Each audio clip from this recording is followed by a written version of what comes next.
Hello folks, it is time for some more hobby nightmares. I hope you're having a wonderful day. Let's jump into our first hobby nightmare of the day, shall we, with Biff Stack. How's it going, dude? He says, "Hello, Exile of the North. Call me Biff Stack. I'm active in your Discord from time to time. I don't care about the pronunciation of the name. I've heard multiple ways to say it. I've looked over this a few times and made sure everything flows well. I wrote this from my mobile phone, so apologies if anything is off because of that. No problem, man. Before I get into the nightmares, I wanted to apologise for the shoddy attempt at a channel logo and iconography I made a while back." Okay, dude, you don't need to apologise. If I've asked you guys to send me something and I've not paid you, you're just doing me a favour to make a channel logo or something, you know, because I had a really small channel back then. It still is really small, but you know what I'm saying, right? And you did it for me as a favour. You don't owe me an explanation or an apology that it wasn't good in your eyes. Anybody sending me anything that I've asked for that's creative, I'm completely appreciative for. I've only ever paid one guy to help me out on the channel, and that was my my wonderful thumbnail guy. You know who you are, I won't say your name. But yeah, if you've done something like that for me for free, dude, don't apologise. Just, I'm so grateful, and I'm not going to read the rest of that bit out, because it's harsh to yourself, and you don't deserve it. Alright, moving on. The first one, as in nightmare, takes place in the Discord of one of my friendly local game stores. One day, I received a ping as a 40k player that there would be a crusade happening shortly. I, a Red Scorpions player, was enthusiastic about it, as it might give me the opportunity to play Red Scorpions with similar rules as their former selves, special characters and all. I directly asked if it was a more fluffy than competitive game space, and the organiser said it was very fluffy, stating, and I quote, "This is definitely the place to bring a more thematic, fun list, rather than the strongest one you have," unquote. That got my hopes up, and I brought up that I would like to work with the organiser to custom make rules for the Red Scorpions chapter, or at least rules for the characters from Badab or Vrax that got sidelined in this edition. The organiser said, to quote, "I feel this is definitely the place for that. Thematic lists, reflavouring armies for a specific story, all that kind of stuff. That's perfect for a crusade," unquote. I replied that I'll be in touch to work out the details shortly. Cue to the approaching weeks of the tournament, when I asked the organiser if I could start writing the rules for the Red Scorpions characters. The reply I received was along the lines of, and I quote, "Custom datasheets aren't something we're prepared to do as it adds a level of oversight and variance we're not ready for." And then got explained what proxying is like I'm 5 years old. Taking the blackjack and hookers route, I said, "Alright, anyone else have Badab War stuff they want to play with?" Sadly, I didn't get any responses, but I have since not played with that group. What do you think, North? Incompetence or malice? I'm thinking a bit of both. I'm going to put your model on screen first, and then we'll get down to it. I don't think it's either. I think what it is, this is somebody, I've done this before, right? When you announce an event, you're super into it, you really, you can't wait to get started, to invite everybody in, to have a really good time, and then problems start to occur, right? You start to become an adult babysitter. You know, you're organising everybody's schedules and lives just to get them to the bloody event, right? And you're kind of done with it, and you start to shave off pieces of oversight, as he just said there. You start to go, okay, what chaff can I cut to make this less stressful? And I'm sorry, custom rules in a tournament is one of those things that is going to be cut. If he's already having a stressful time putting the event together, acquiescing to one particular player and he doesn't really know you might turn up with some broken rules that ruin the game for people, and he's got to now deal with that. Do you know what I'm saying? Not great. So I'm kind of getting where he's coming from.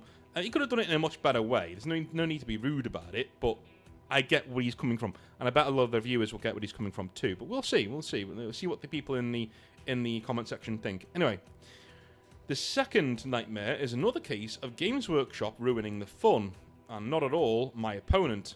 Okay, this is the tale of a Pyrrhic victory, a casual game between my Iron Warriors and my opponent, we'll call Steve, who brought Krieg. My army was mostly normal Iron Warriors with some Havocs, a Vindicator, some Objective Grabbers, etc. This time I decided to troll. Instead of using the other 425 points for more tanks or obliterators, I brought my beloved Kaitan with a custom Slayer sword. Pictures attached. Yeah, it's cool, man. It's cool. We roll off and I get first turn. My Kaitan proceeds to mow down a squad of Kriegers, screening his Dawn tank. In turn 2, it used the once per game advance and charge to barely make it to the Dawn. This was one tough cookie. After tank shocking it and dark pacting for lethal hits, the sweep profile just barely took it out with the perfect amount of dice. The Kaitan proceeds to rampage across his back line, bisecting Lord Solar, tanking a Rough Rider charge and deleting them, and other small units before finally going down to a Russ's Melter Fire. That Kaitan either dies turn 1 or takes out twice its points cost before dying. It lasts so long because of the Fell Hammer Siege Host -1 to wound at range, as well as the 5+ Feel No Pain on a Heretic Astartes vehicle versus shooting, and a 5+ Demon save works wonders sometimes. Again, that kind of a thing is what slows 40k down though. Right? It's a +1 to this, a -1 to that. Here is my save, here's my other save, and here's my last save. Dude, you're there for 10 minutes. Do you know what I mean? I understand the Kaitan's like a huge thing, and I need some fun. The problem with 40k is, it's not just models like the Kaitan who get that. A lot of other people also get Feel No Pains, and they get, you know, re-rollable saves, and they get, oh my god, it goes on and on and on. You know, it just... Anyway. My other units barely lose on primaries, because I was focusing on secondaries, all the while trying to hold off the endless numbers of Krieg on primary objectives. If I wasn't deep striking my Terminators around the board getting secondaries, I would have been able to teleport them near objectives instead of chasing secondaries. I agree with you though, secondaries are dumb. I think sticky objective abilities are too. My Kaitan didn't last long enough to make it to the unguarded objective in the corner that was controlled by the Kriegers. They had long since been mowed down by a demon engine, and their objective was sitting unguarded for 3 turns. That lost me the game. Even if it was one dude hiding in the corner still holding their objective, I wouldn't be mad. But I lost a game to Casper the Friendly Ghost after removing that half of the board's worth of models. Cheers for all you do, North. Biff stack. Well, dude, that's 40k, man. And that's the way the cookie crumbles. I'm with you, though. Like, it can be very frustrating playing this game sometimes, and... that is a very gamey way to lose a war game. Do you know what I'm saying? And that sounds odd. Sounds weird, doesn't it? Of course, North, it's a game. Yeah, but remember what I'm trying to say, right? You should feel like a general when you're playing these games. And to lose a game because, you know, no one's holding that objective over there is kind of silly. It's kind of like deleting the opponent's army, like tabling him, and then he still wins on victory points. No, you don't. I've destroyed your entire force. Whatever objectives you think you held, you now don't. Right? You didn't get back to orbit. That wasn't a part of the game. Right? You retrieving something and going is not part of the game. Unless it is, like a relic mission or something, then fine. Do you know what I'm saying? I don't know. I hate losing these games in really gamey ways. I like it to be thematic. I like it to be war gamey. I like to feel like a general. Isn't that what war games are all about? Feeling like a general? I don't know. Maybe I'm old and mad and I'm shaking my fist at clouds. Anyway, moving on. This one's from John. Hey John, how's it going, man? He says, "Hi North, please use an alternative name if you decide to read this out in a video. Hopefully this can help some other people too." No problem, man. To preface this message, I just wanted to say thanks for all the content you make. I often feel vindicated and or validated with some of the insights and perspectives you offer, and it helps me get through the week. Well, thanks, man. Also, I emailed you a while back and you made a video about it, so I'd like to say thanks for that too. No problem. So, some context before I get into the main topic. I'm 24 years old and I've just graduated from university with a degree in politics and economics. In secondary school, I was never the most popular of kids, but I had some friends that I used to hang out with regularly. That remained the same until I finished sixth form in 2019. I had already decided to take a year off to travel and save some money before I went to university in 2020. I also travelled to California in the summer of 2019 to travel the remainder of my dad's heavy metal tour with him. Dude, your dad was like a heavy metal band? That's awesome. That's brilliant. Which one was it? Is it a famous one or is it like a touring band? You know, one of those guys. It was an incredible time and I consider it the best time of my life. I went to Los Angeles, Sacramento, San Diego, and San Francisco. Incidentally, I also stayed with the bassist of the band in Florida afterwards, where I happened to lose my virginity to a 40-year-old woman. In my defense, I thought she was 25, so me being 18, I thought the age gap was not significant. Dude, it doesn't matter. It doesn't matter. You're 18, take your chances. Dude, if she's a hot 40-year-old, man, you know, high five, well done. And that's not to be ashamed of, by the way. I think like 35 to 40 is like the ideal age. Like, you know, if you're a young lad wanting to learn the ropes, and like not just the ropes, but be with somebody who is like, you know, not gonna take any rubbish. You know what I'm saying? If you need whipping into shape because you got some boyish tendencies, date an old woman. Is what I'm saying, right? Because they're not going to stand for it. The minute you throw your toys out the pram, or the stroller if you're American, right? She's going to come down on you like a ton of bricks, and you know, and she'll educate you in other ways too. You know, I went through the same thing, and it was great. So in my defense, I thought she was 25, so me being 18, I thought the age gap was not that significant. Perhaps there's a story there I could send in at some point. Anyway, after this holiday, I began my gap year, optimistic about my plans. Unfortunately, a certain event happened in 2020 that killed all of those ambitions. I became very, very depressed during this time, as I know many others did, as we were locked down. I worked for a supermarket as a customer assistant throughout the entirety of the pandemic. Up to 60 hours a week at times, although this kept me occupied and staved off my depression somewhat. I still hoped that the pandemic would last only a few months, so that I could attend university, as intended, in the September of 2020. Well, dude, like, that... the missus says this as well, that pandemic has a lot to answer for. The amount of people's plans that changed, you know, because of that thing. Mine too. We were in the car the other day, and I said, you know what, if it weren't for that event, we probably wouldn't be together. You know what I mean? And she said, yeah, I know, yeah. If it wasn't for the pandemic, we probably wouldn't be together. I'd probably still be in America in a very depressing state. You know, I wouldn't be in a good relationship.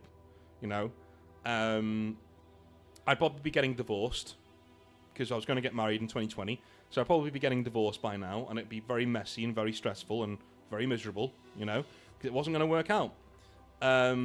You know, and the same with her, right? Same with her. She probably would have been in a situation where she wasn't very happy, and it was being in an enclosed space with that situation that made her say, well, I can't do this anymore. Do you know what I mean? I need to make a change, and through both of the changes that we did, you know, we eventually found each other, and now here we are. You know, so the pandemic's one of those things.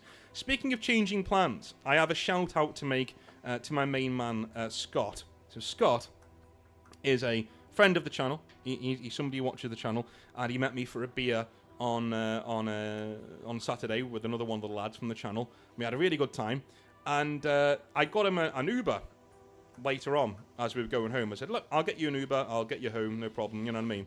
So anyway, I book him an Uber, and it's on its way, fantastic, and then book myself an Uber, and I jump in the back of my own Uber, and I go home, right? Only for me to then get a text from Uber saying, yeah, we cancelled the initial ride. Why? Apparently you're not allowed to have two rides on at the same time. So, colossal F up on my part. Sorry, Scott. Here's your shout out, dude, as an apology.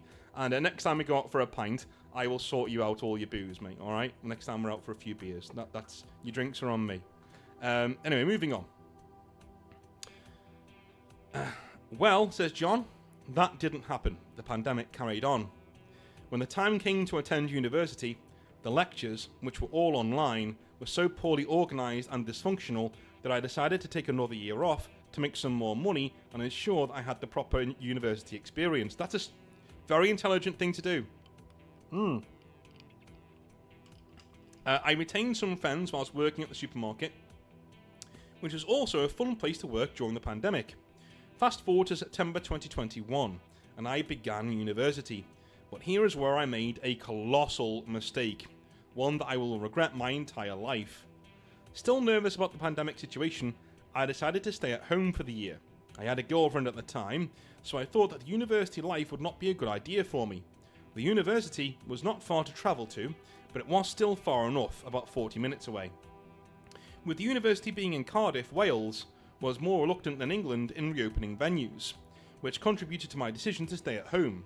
Due to my depression, I ended up failing my first year and had to redo a year, hence why I'm only graduating now. Well, congratulations to you, to sticking with it, putting one foot in front of the other, and graduating, my friend.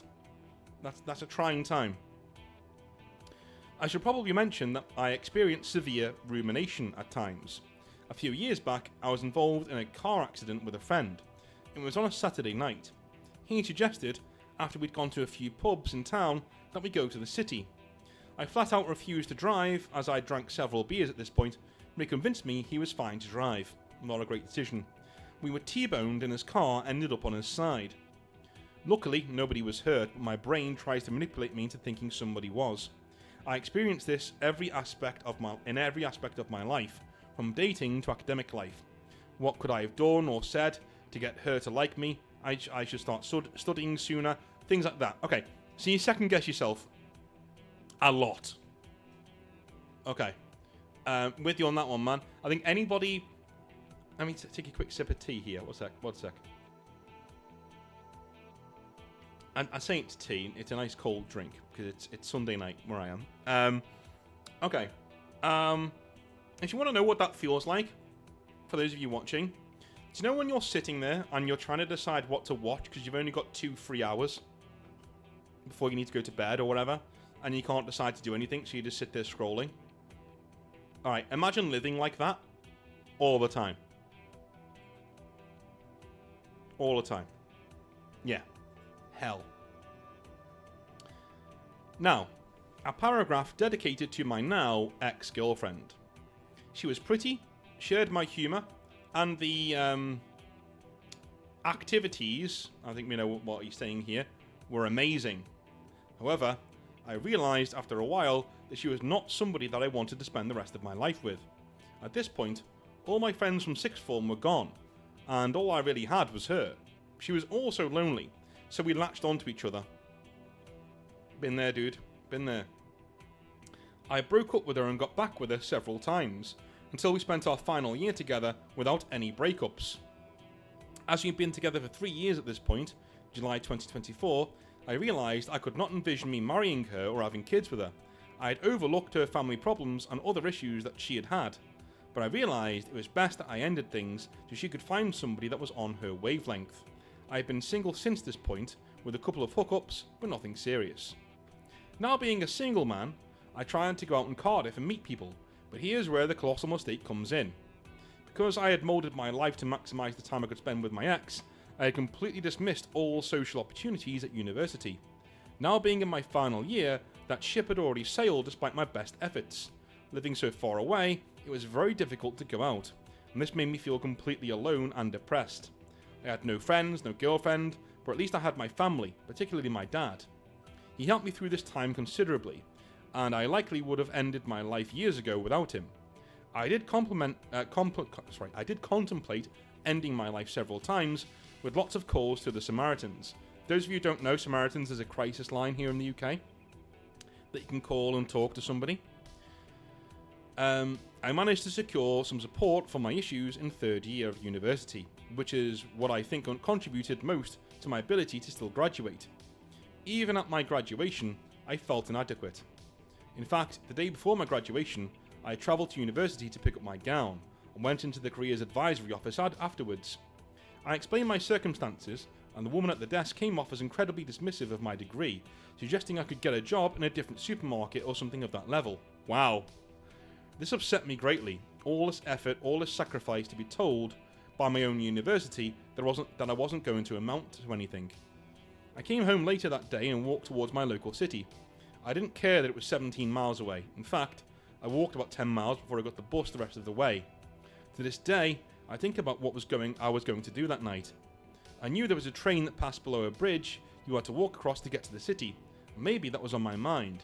My dad called me and helped to ease my nerves and managed to convince me to come home. Now to the present day. I have no friends. None. I feel like a complete loser. I'm still working at the supermarket, so I'm broke. Yes, I have a degree now, but I feel like I should have got it 2 years ago. My sixth form friends all graduated years ago and are now living far more than me. I deleted Instagram, but just recently reinstalled it. And all I see is everybody I grew up with getting married, having kids, getting houses, new cars, and travelling the world. I've barely been anywhere in the past 5 years. I have little luck with women now. I do take some responsibility for this, however, as I don't go out due to not having many friends. I'm 5'11", in pretty good shape, decent looks, and confident when I want to be. I usually just straight up ask women for their number, which often works, but nothing ever comes of it. In fact, I went on 2 dates with a girl earlier this year. On the second date, things went very well. We had planned to get a hotel for the third date, then nothing. She just stopped responding to my texts. I figured the writing was on the wall, so I left it there. But only a few days ago, I saw her whilst I was at work. I began sweating and became nervous. Seeing her reminded me of how much of a failure I am. Various questions popped up into my head. You know, you still work here at 24? What a loser. She's probably with some 6'4" guy now. How could you ever match that? What happened to you? You were the man when you were 18. Now look at you. Dude, the reason why I'm reading this out, okay, I know there's not much hobby in here, but there's a lot of dudes watching this channel who need to hear this. Alright? And hopefully the advice that we're going to give at the end, maybe, we'll see.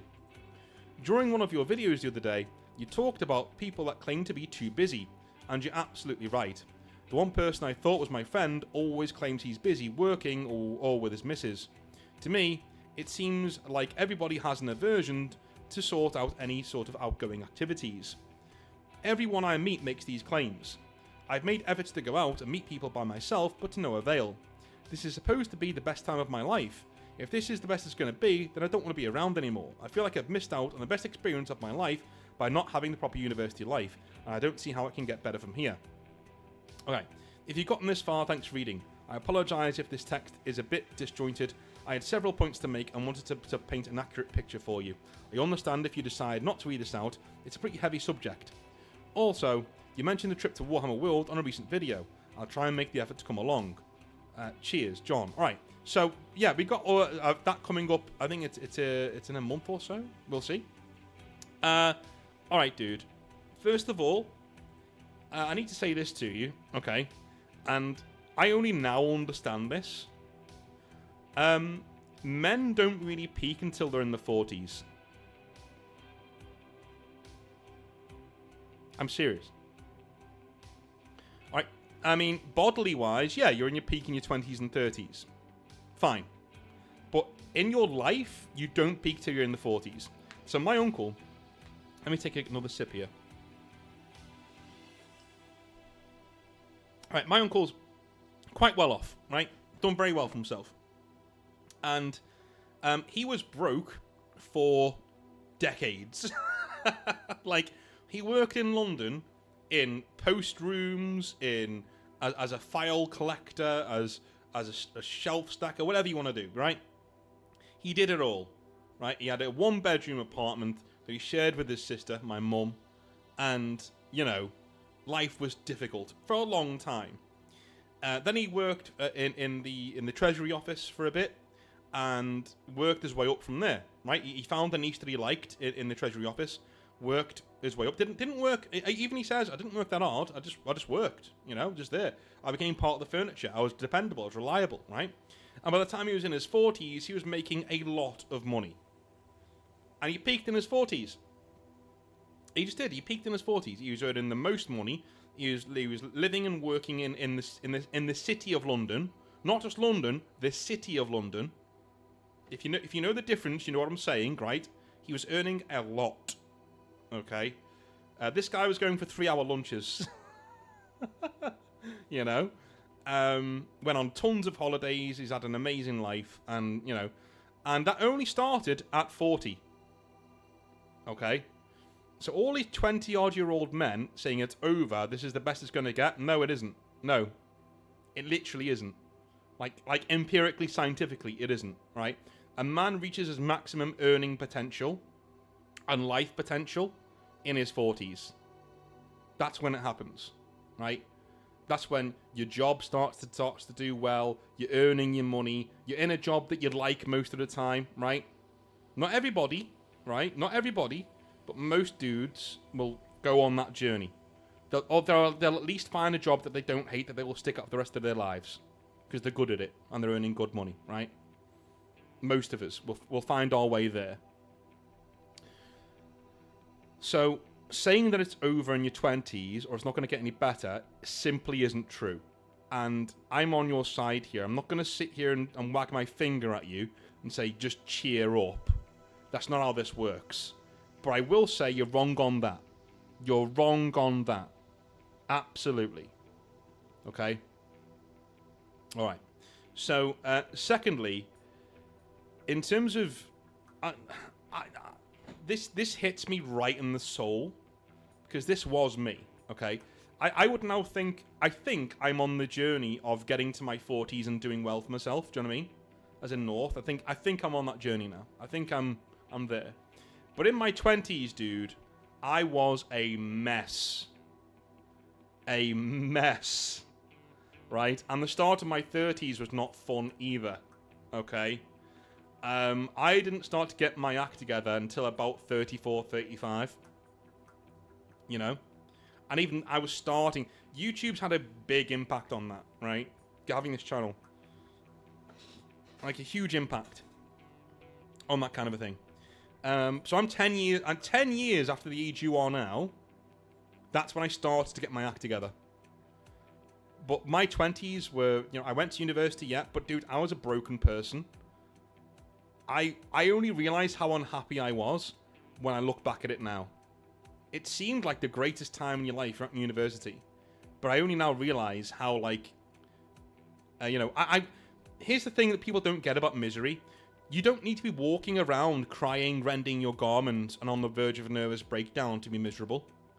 You can actually operate quite highly. You can walk around, you can go to work, you can go to university, you can coast your way through life, but you're not happy. Right? Deep down. And you only realise that you weren't happy and you were miserable years down the road when you've got context and you can look back and you can take the rose-tinted spectacles off, you know what I mean? You can see with complete clarity what you were feeling at the time. Because you can't see the wood for the trees when you're in it. Dude, I was effing miserable. I was miserable for a lot of this time. And again, I'm telling you that it's going to get better because it does. It does. If you're working on yourself, most of the dudes who have these kind of imposter syndrome issues or low self-confidence, they will work harder because they're like, okay, I need to be better because I'm not very good in general at what I'm doing. Do you know what I mean? I don't have enough context to see what your degree is in, okay? But it does seem to me that you're quite fragile. Which we all can be at times. It does seem to me that this one person told you, hey, you're probably not going to amount to much with this degree, and you just took that advice, and this person in the careers office told you to get back in your box, and you know what you did? You were a good little boy, and you got back in your box. Do you know what I'm saying? The people who succeed in life are the ones who go, well, I'm not taking that for an answer.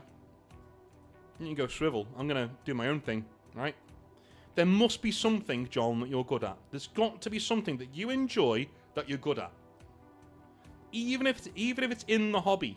There are ways to earn money in the hobby that don't require you to paint things. You can put events together, okay? You can get involved in all sorts of clubs, things like that. Games Workshop are hiring all the way around the place, man. They're hiring. You know? Do I suggest you stay at Games Workshop for your entire career? No. But it's better than working in a Tesco's. Or an Asda. Right? Or a convenience store, whatever.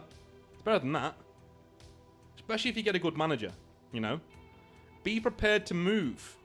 Be prepared to change your life. Staying where you are now is like, as I say all the time, sitting in the hot water and complaining that it's hot. Then get out. Look elsewhere. Look at the Games Workshop careers site. You're exactly the kind of person that I would direct their way. Why? Because you're already in a low-income job that makes you miserable. Okay? You may as well be in a low-income job that makes you miserable that has Warhammer attached to it. Do you know what I'm saying? And you never know, you might get a really good manager and love your job, as I know a lot of Games Workshop staffers do. Okay? If you want any advice on how to apply and what to do at your interview, all that information is on the channel. But give me an email or a Discord message and I'll talk you through it if you want to apply to something there. But there are ways to fix this, man. Okay, you're in your 20s and you're talking like it's over. And please listen to me. I'm saying this with the most amount of empathy that I can because I've been there. And this is why I'm quite hard on you, because I've been there. I've been here. It sucks. Okay?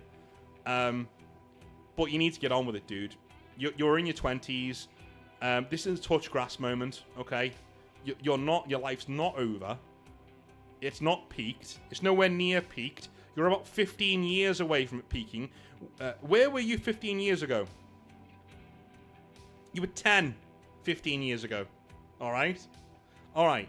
So you've still got all of that time to come until you should be peaking. You're at the very start of your working life. Stop being ridiculous. that's what I'm saying. Do you know what I mean? And I'm saying this from the absolute most empathetic way I can because I've been there. I've been through your stage in life. Dude, right? I lived in a part of the UK that was grey, miserable, council estate, inland, in the middle of nowhere. And that was some of the most darkest time I've ever had. And then I moved to London. Yeah. That was a bad time. Okay? Chasing money. Just to try and get by. Just to try and get by. That was me. I've been down some dark roads before. Okay? So that's why I feel qualified to say to you, touch some grass. Not that kind, right? Embrace the hobby. Get out there.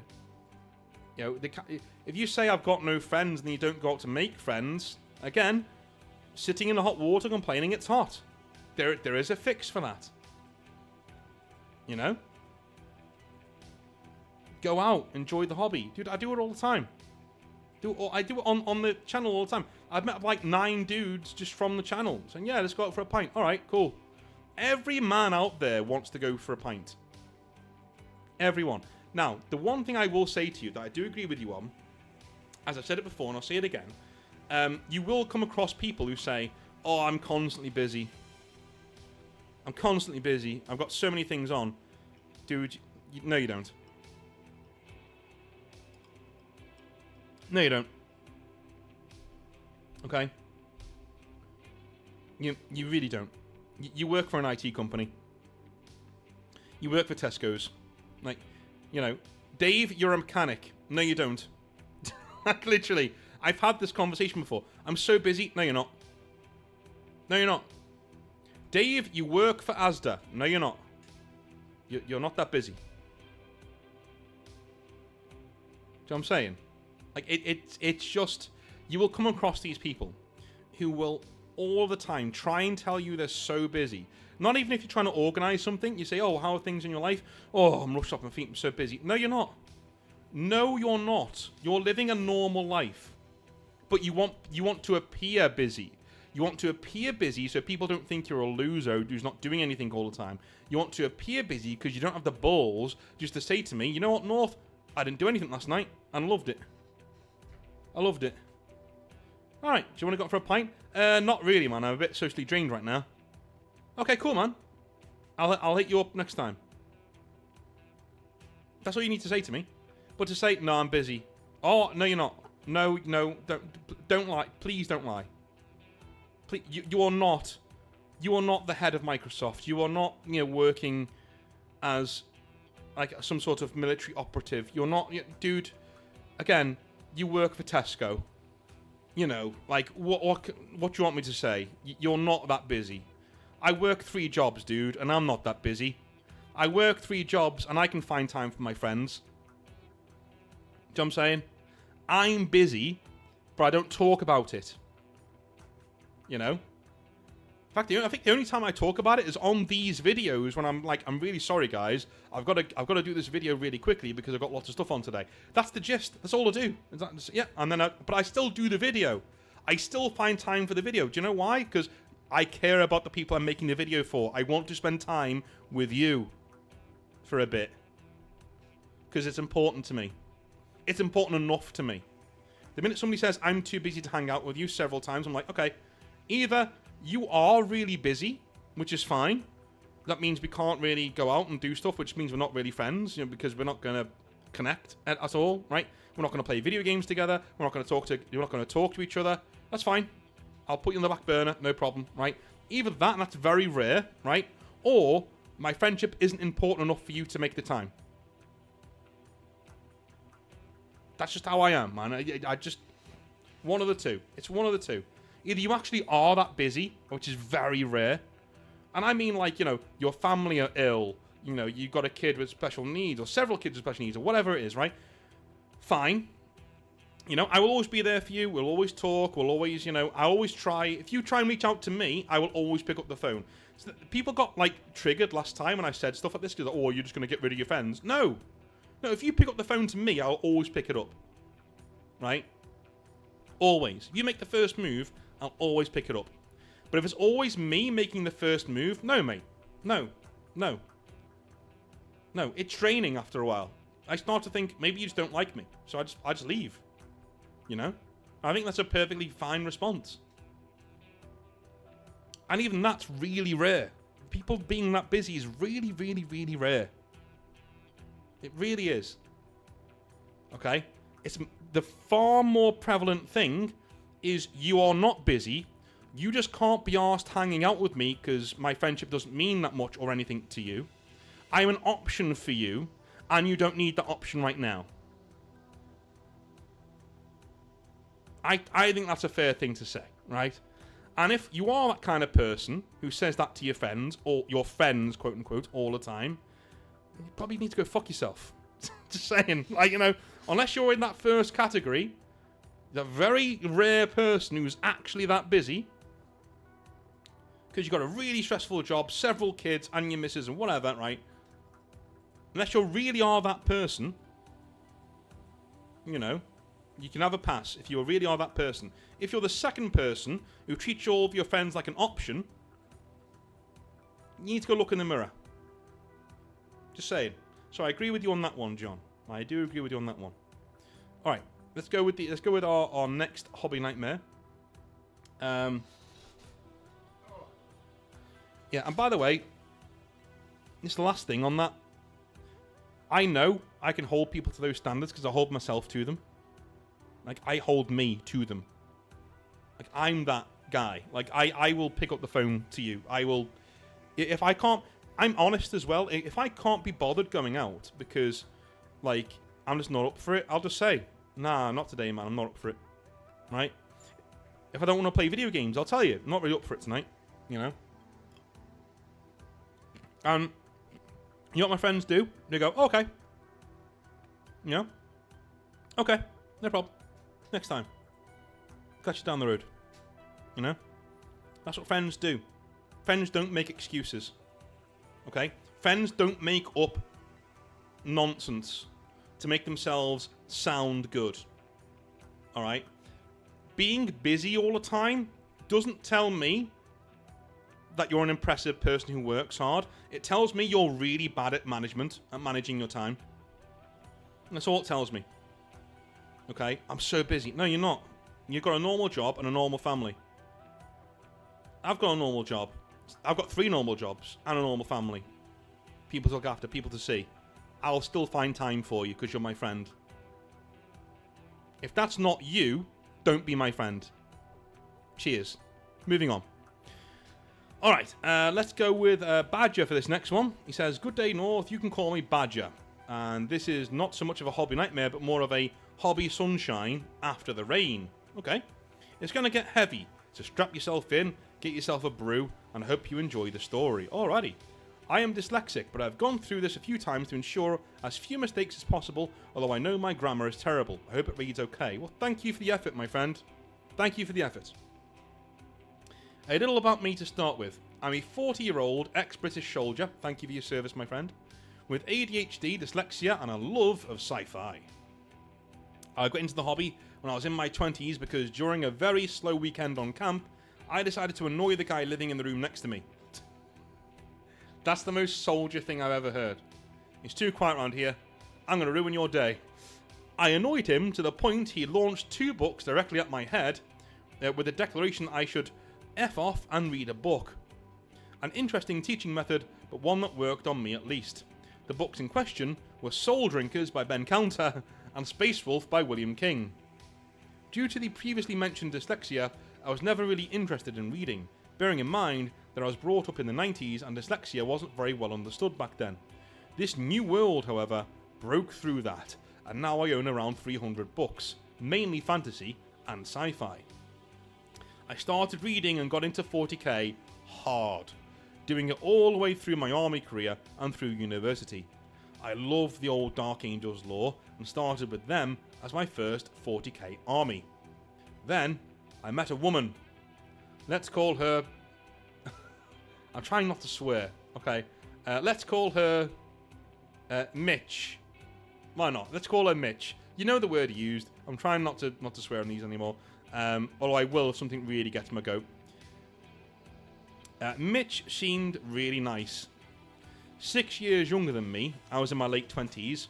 Brunette, blue eyes, very clever, confident, and most importantly, she liked me. That's like, yeah, the man's list. Does she like me? Alright, that'll do.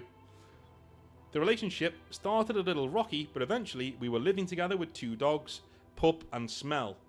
Not the dogs' real names, of course. In 2015, we got married. The wedding was so good that my friends still comment about it to this day. Drinks flowed, cigars were smoked, and good food was devoured. It was a good time all round, and I hoped it set a good precedent for the future. I couldn't have been more wrong. We moved to her hometown, about 100 miles from mine, and I was working 50 to 60 hours a week as a lorry driver. She worked, but after fainting at home, she had her license taken off of her by the DVLA. This left me working 5 days a week to try and keep the money coming in while she sat at home bored. So naturally, when I was home, she wanted to do everything she couldn't do whilst I was at work. Go out, take her to places to meet people, go shopping, etc. I tried to make it clear that I needed time to decompress, and she was respectful about this to start with, but the understanding disappeared pretty quickly. I put this down to her obvious frustration and that she felt trapped. Dude, that's not your fault. She's not trapped, she can leave at any time. Go outside. Why do you need your man there with you to leave the house? Just leave. You can't drive because you might faint. Fine. Then you can still walk around. Go to the shops. Right? Get on a bus. Go have fun. Go do something. Join a club. Join the gym. Stop slobbing around. Then, within 18 months, her mum met a new man and got married. With him came his kids and their friends. All late 20s to mid 30s like us. Mitch started hanging around with her family more while I was at work. Something I actually encouraged. I think there's an issue going to develop here. I didn't want her to be alone. It took some of the pressure off of me, and it seemed to be working until she informed me that she was not happy and hadn't been for about a year now. She claimed she had been trying her hardest to keep things together, and that it was now my turn. She was done doing everything. We'd been married about 2 years at this point. To say that this was a shock to me is an understatement. I knew things were rough. We had been struggling to pay bills and had ended up in a little bit of debt, but with her getting a job again, it was starting to get a little easier, at least financially. However, I acknowledged that she was obviously upset and asked what I should do to try and make it better. Yes, I know this was a mistake. Yeah, dude, when somebody tells you they're not happy, it's done. It's done. Because if they tell you they're not happy, and they say, oh, I felt like this for 6 months, maybe treble that. treble that. They're trying to save your feelings. Same thing goes with cheating. If she says, oh no, it only happened once, don't believe it. Leave. It's over. Right? It's over. Absolutely over. The answer was the normal stuff women demand. To do more around the house, to have a day once a month for a date night, and to make an effort to go out and do things. Not unreasonable at all. Well, thank you for saying that. Yeah, because it isn't.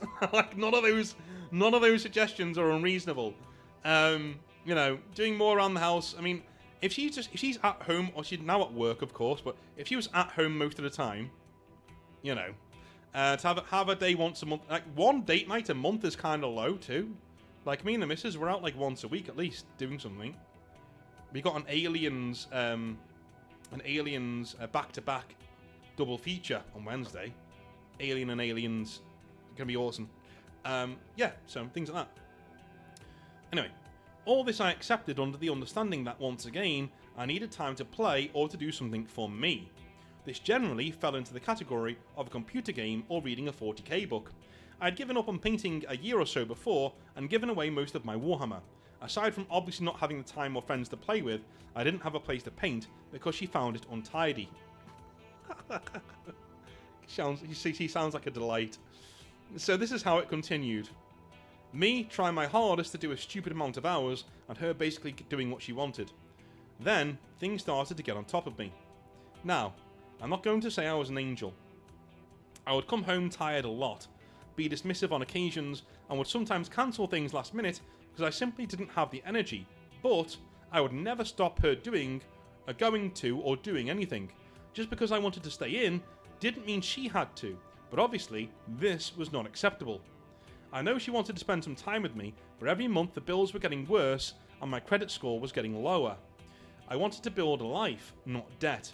The phrase, "it's only money," came out of her mouth a few too many times, and I started to resent her a little because she wasn't the one earning all the money. That was me, and I felt like I was holding up a bridge while she paced across it, telling me I wasn't doing it right. After a long week, we got into an argument and she threatened to stay at her mum's. Now, I'm a child of divorce, and I swore that when I was married I would do everything to keep us together, so I begged her to stay, redoubled down on what I would do, and meant it, but as I've already stated, I was getting to the end of my rope and simply couldn't physically do what she was asking. As time went on, nothing I did was good enough, and nothing I did was right. Then, she told me that she didn't want children, something we had discussed at length before marriage, and she had always said that she wanted them. After a long talk, I simply said, okay, and accepted it. Okay, well now's the time to walk, because if you want kids, this isn't working already. If you want kids, why are you... You said you were a child of divorce, so you're gonna like make the thing work. You don't have kids. What are you staying together for? Anyway, I wasn't about to get divorced, and I couldn't force her to have kids, so I didn't have much of a choice. Yes, you did. You literally did. And I bet you wrote this, right? Maybe you've checked it for spelling grammar, which you have done, so thank you. But I bet me reading this out, you're now wincing, going, yeah, I absolutely did have a choice. I could have just left. You know what I mean? You didn't have kids, dude. Like, you could have just left any time. Shortly after this, another argument broke out, and she went to stay at her mum's again. And I called her bluff, stayed calm, and told her, and I quote, if that's what she needs to do, then she can. Just come back. She didn't go. Yeah, exactly. As soon as you, do you notice what you did there? Like, you used the logical side of your brain. You did some man shit. You went, okay, alright then. Okay. What? You're not going to react? No. Oh, well, yeah, I'm not going to react. Sorry. You know. It shuts the entire thing down. Just, yeah. You know, it either makes her go mental because she's looking for drama and you're not giving it to her, so she throws a tantrum, or it just shuts the entire thing down. Either way, you've kind of won. So to always keep your dignity, always keep you calm. I know it's difficult, but it's what you need to do. Anyway, I watched enough of your videos to know that if you haven't said it once already, you probably will say it now. Just walk away, and you're right. At this point, I should have seen the writing on the wall, but when you are in it, You can't see the woods for the trees, and I stayed determined to make it work somehow. Now we get to 2018. The year had started off okay. With me changing my job, with less hours at work, I could spend more time with Mitch. I was a carer, and the shifts would generally be 48 hours long, once a week, with kids that were not above staying up all night wrecking the houses. This could lead to shifts where you operated on little to no sleep. Most of the time it wasn't a bad job, but those sorts of shifts did happen from time to time. It was after one such shift that Mitch wanted to go out.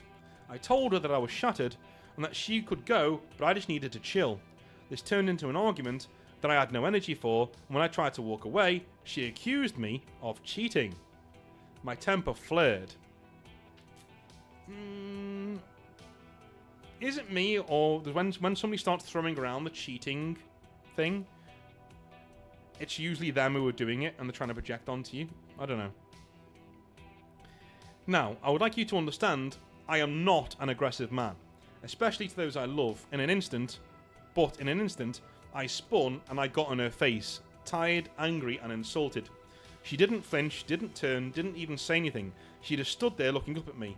I was furious and it took every part of my will not to let the anger get the better of me, while she just stared up at me. It was then that I saw a glint in her blue eyes, and every single ounce of anger disappeared out of my body to be replaced with the worst sadness I'd ever felt. She had wanted me to strike her. She had wanted me to be the bad guy, and had waited till I was tired and in the correct condition to make a mistake. Part of me wishes I had cheated to be the guy she wanted me to be, but I wasn't. I simply turned and went up to bed without a word. Seemingly realising she had pressed her hand a little too far and wasn't able to manipulate me as much as she thought she could, she backed off and even suggested that I start doing a hobby again. I agreed, and deciding to get back into 40k, and I went to the nearest games workshop and painted my very first Primaris Space Marine. Then had a very lengthy discussion with the manager about how the Primaris lore doesn't really work with the Dark Angels. The Dark Angels would not have accepted Gene Seed altered by anybody but the Emperor, and taking troops into their ranks that had split loyalties between the Mechanicus, Guilliman and the Lion would have resulted in nothing but putting a bolt shell into every one of the reinforcements, quote-unquote, as soon as Guilliman's ships left.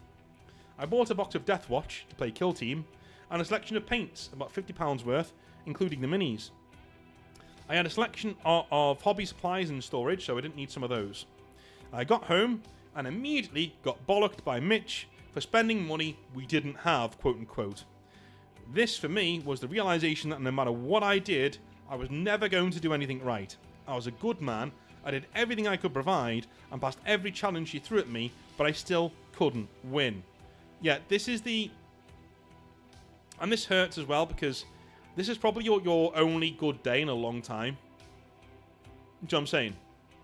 Like, it really is your only good day in a long time. And she's just poured cold water over it after telling you to do it. Like, that's... Yeah.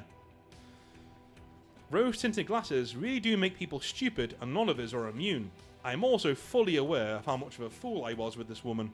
No need to tell me off, North. However, I'm sure you will. I already did, so we're alright. Late 2018, we had another argument, and she, once again, threatened to go to her mum's. This time, I told her to go. I'd had enough with her trying to guilt me into doing what she wanted to do, and after that, things went downhill fast. About 10 days before Christmas, when she went to see her step-siblings and their friends... sorry, let me just change that. Okay, there we go. Awesome. Sorry, I had to just check that thing. Is that going right? Yes. I had enough with her trying to guilt me into doing what she wanted, and with that, things went downhill really fast. About 10 days before Christmas, when she went to see her step-siblings and their friends, I was working late, back trucking because we needed the money, but when I got home at 11 o'clock, she wasn't home yet. I went to bed thinking she would wake me up when she was home, one of her better character traits, but I woke up alone. I got a text about 10 o'clock the next morning, informing me that she had fallen asleep on a friend's sofa, quote-unquote. Yeah, okay. Yeah. Uh-huh. When she came home, she was obviously very tired. She made excuses and went straight to bed for a nap, knowing that we were seeing friends later. I had already cooked some bacon sandwiches, so I took one up to her and put it on the side table. I was halfway down the stairs when she said, "Why aren't you mad at me?" I replied, "Do I have a reason to be?" The answer of no took a second longer than it should have. Annoyingly, after we had seen friends, she had to go to work for 48 hours in care, and we didn't get a chance to talk about it until she returned. It was here that she informed me that she now wanted a divorce. Now, I can't say what she had done the night she slept on the sofa, but I'm thinking it's pretty obvious, and I honestly think guilt got the better of her, and the irony that she was the bad guy wasn't lost on her. Yeah, well, at least... Do you know what? She's an absolute... You know, she's for the streets. Absolutely. You know, not your problem anymore. But at least she had the decency to just pull the plug and put you out your misery and say, "I want a divorce." Do you know what I'm saying? I know many women, and men, actually, but I know many women, especially ones who have appeared on this channel, right, who would cheat on you and then try and either hide it from you or gaslight you into being the bad guy to try and keep you in the relationship, right? At least you didn't do that. At least you just pulled the plug. But yeah, still a horrid person who was a bit toxic, and you're better off without her, mate. A month later, I had moved into a flat with both my dogs. The Mitch wasn't keeping them. A coffee table, a bed, and a second-hand TV I blagged off of my mum. To say the next 6 months were the darkest and soul-destroying of my life is an understatement. I spent the last month deleting, blocking, and removing Mitch from anything linked to me, financially or socially. Now I needed to pay off a divorce and to rebuild my life from scratch. It was hard, very hard, and I won't be ashamed to admit that I thought about deleting myself a few times.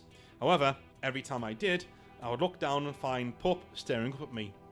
Pup was a Staffordshire Bull Terrier, and that dopey land seal saved my life. Yes, I was in pain, but I couldn't bear the thought of him wondering why his dad didn't come home one day and never finding out. Yes, I was his dad. Screw anybody who thinks dogs ain't family. Yeah, I agree. That gave me one thing I needed to get through that time. Yes, it wasn't a lot, and yes, it may seem contrived, but it was something.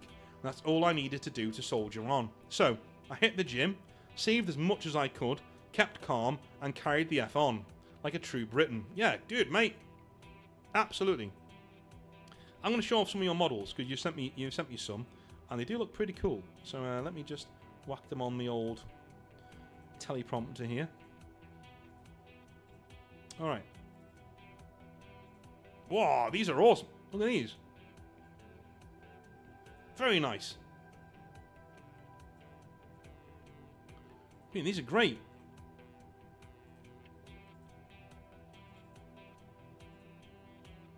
Beautiful looking models. Nicely edge highlighted as well. I like it. I like it. Yeah, very good. Let me, you got one last image here. Oh, stop making me want to paint. I've got other things to do. These are cool, man. You've done very, very well. Very well. Awesome stuff. Alright. Let me just take a little drink.